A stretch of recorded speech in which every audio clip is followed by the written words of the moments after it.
everyone. Welcome to our latest Zoom conversation. Thank you for checking us out on our Senior Vitality YouTube channel. My name is Angela. I am the Wellness Program Manager at Curry Senior Center, and I'm here with two of my colleagues. Hi, my name's Phillip. I'm the project coordinator over at Curry Senior Center. Super excited to be talking about the new iOS 15 changes on our Apple devices. Hi, I'm Hannah. I'm the National Health Corps Senior Vitality Assistant at Curry Senior Center, and so happy to be talking with you all today about these important updates. Thanks, Hannah. So I am going to share my screen so that we can show you specifically in the iPad what you need to know and do with the new operating system. So it's important to always keep your operating system up to date on the iPad because that helps all the apps run most effectively and efficiently. It helps deal with any security issues or bugs. And it also just gives you the best experience when the latest operating system is running on your iPad. So I'm going to hand it off to Hannah, who's going to talk to you about how to check that and how to update it. Thanks so much, Angela. So our first step is to go to Settings. We'll tap on Settings and we'll go to General. In General, we tap on Software Update. You want to make sure that your automatic updates are turned on so that you can get notifications about updating your iPad.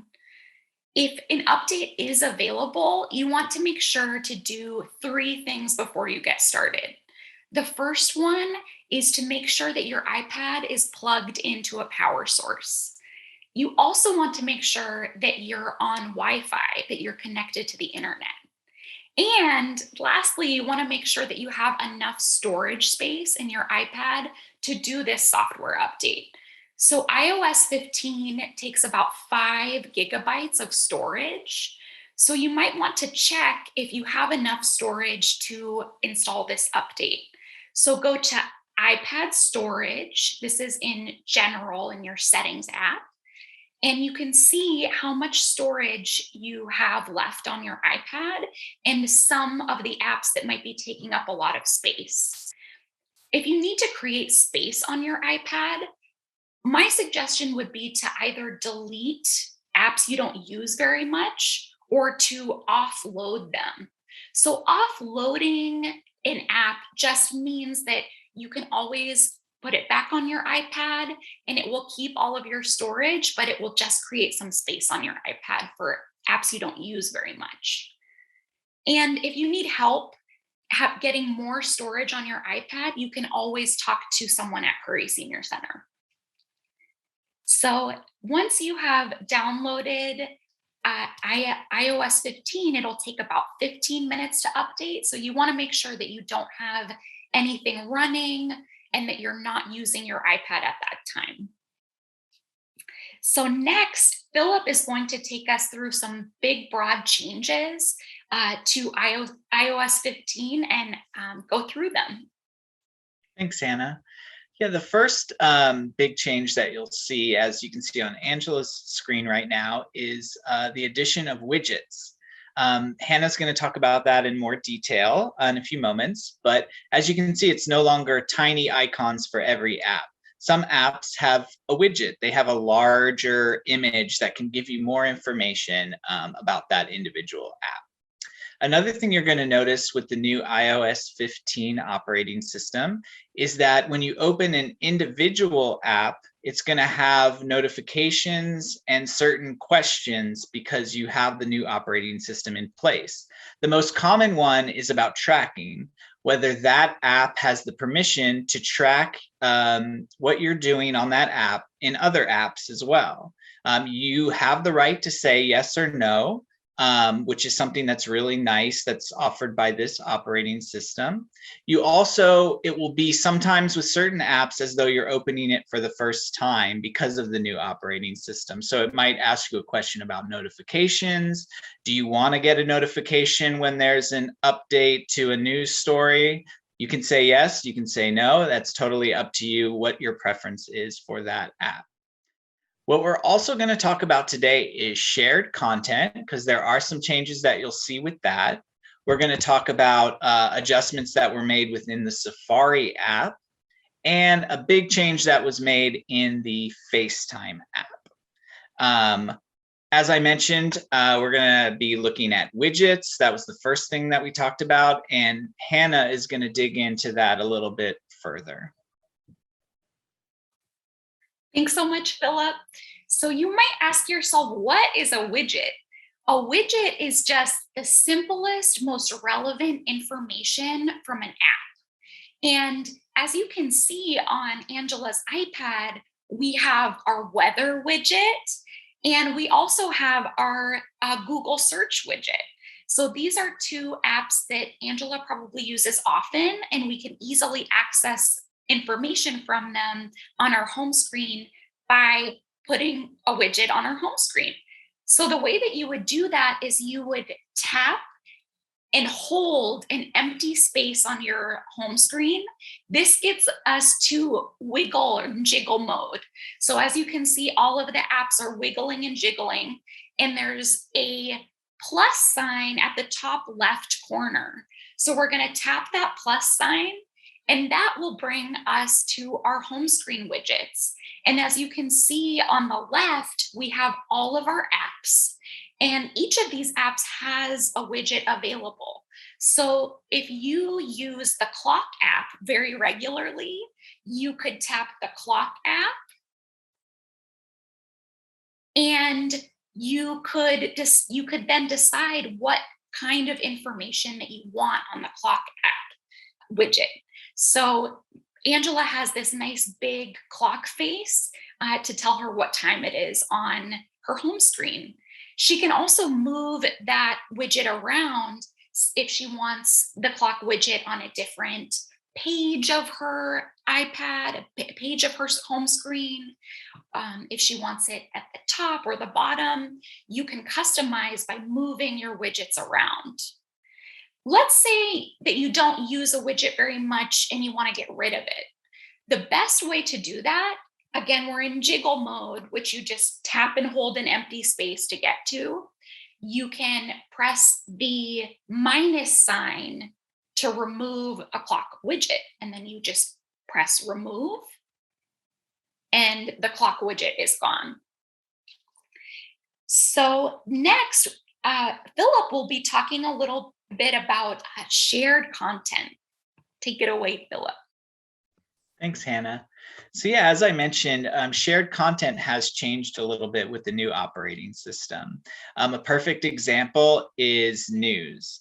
My mom constantly messages me articles from her Apple News app. And before iOS 15, if my mom sent me a news story, 3 weeks ago, and it came to mind and I wanted to read it in more detail, I would have to search through my iMessage and find that article and click on it. But that's no longer the case. As you can see on the left panel, you see shared with you. So everything my mom has ever sent me through iMessage for news stories is going to be found there. And once I open my news app, I can go straight to it and look at that article that she sent me 3 weeks ago. It'll be sitting right there. The shared content improvements are also true to Safari. So we're going to open Safari and take a look at that. As you can see, as Angela clicks that on the top left, you see shared with you, also found on that left panel. And all of those sites that were shared with Angela can be then seen in the center, and she can click on them if she'd like and go directly to that website. On the left panel, you can see there's more changes that have been made, and Angela's going to speak to those now. Thanks, Phillip. I'm going to talk a little bit about a new feature on the Safari app called Tab Groups, TAB. And this is a way that Safari is offering ways that you can organize and save websites that you go to quite a lot. There's still the usual bookmarks, a reading list, and history. So you can always see things through those organizational features. But tab groups is a new feature that we wanted to show you.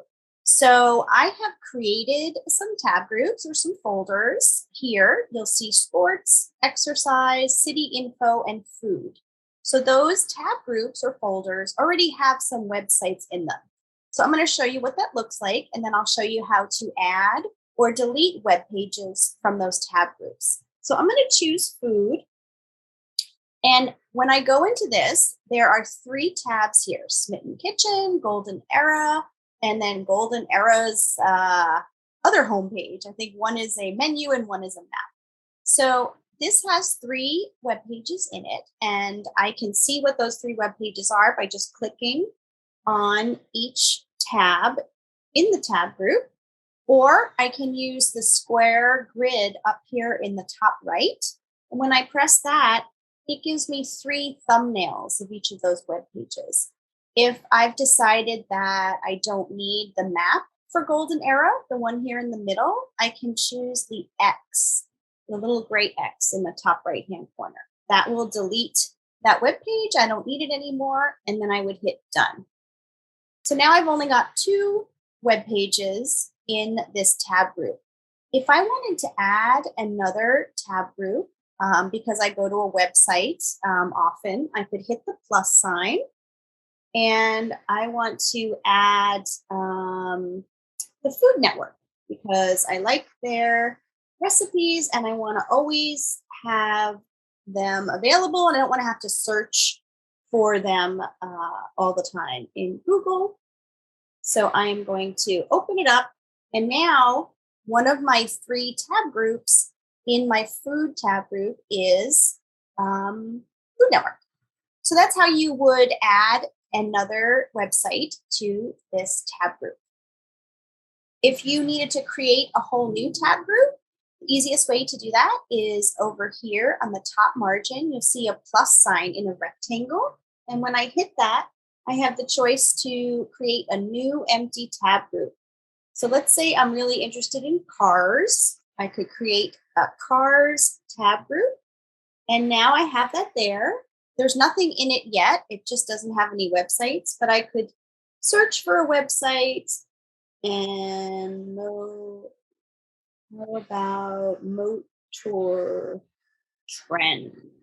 I think that's a TV show or something. Okay. So now I have this website all about cars in my tab group about cars. So this is how you would organize your tab groups. So I'm going to hand it over to Hannah, who's going to take us through some good stuff about FaceTime.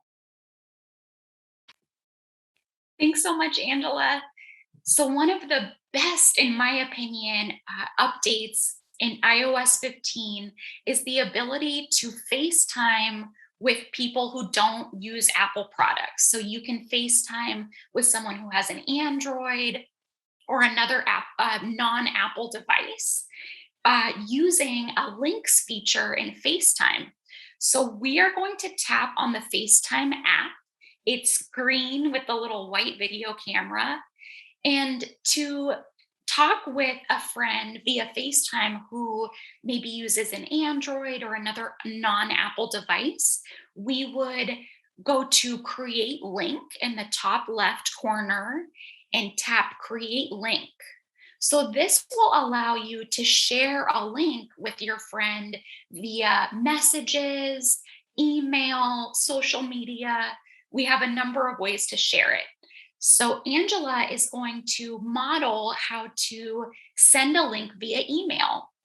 So she is going to send this link via email. And as you can see, the link is embedded. It's already there. And all she's going to do is add the friends who she wants to chat with. And then add a subject line.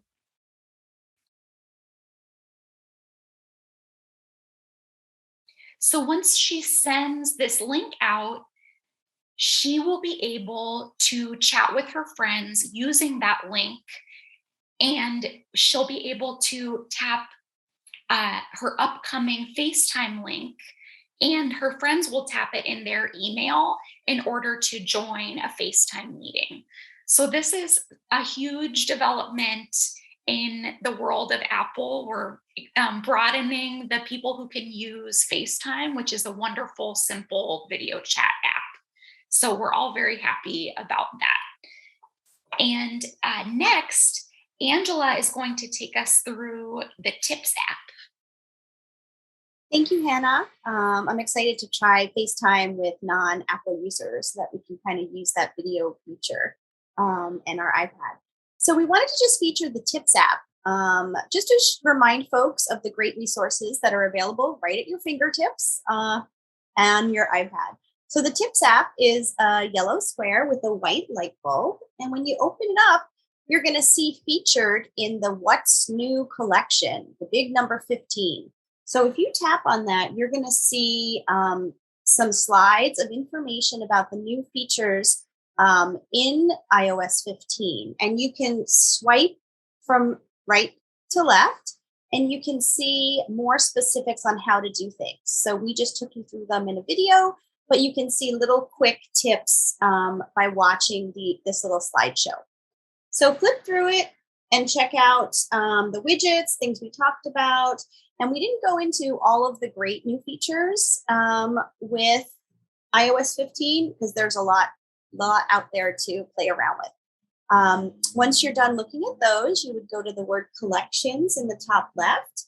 And this takes you back just sort of to the home page of the tips menu. And you can also see other sort of features down here. For example, if you wanted to learn some quick tips about photography, you just tap on that one and it shows you good specific tips or things that are updated for using the different apps on your iPhone. So check it out when you get a chance. And I am going to hand it back over to Phillip. Thank you so much, Angela. Really great to see some of those tips. And thank you, Hannah, for taking us through that FaceTime instructions. I just wanted to let everyone know that we really, really appreciate you watching our video and appreciate the likes, the comments. We always encourage everyone to subscribe because we have new videos coming out frequently. We're going to have some more Zoom conversations in the months ahead. Also, Curry Senior Center is on Facebook, Instagram, and Twitter. So we encourage you to follow our organization on those apps as well. It's been great to explain iOS 15 to everyone, and we encourage you to reach out and look forward to it next time. Take care. Thank you. Bye-bye.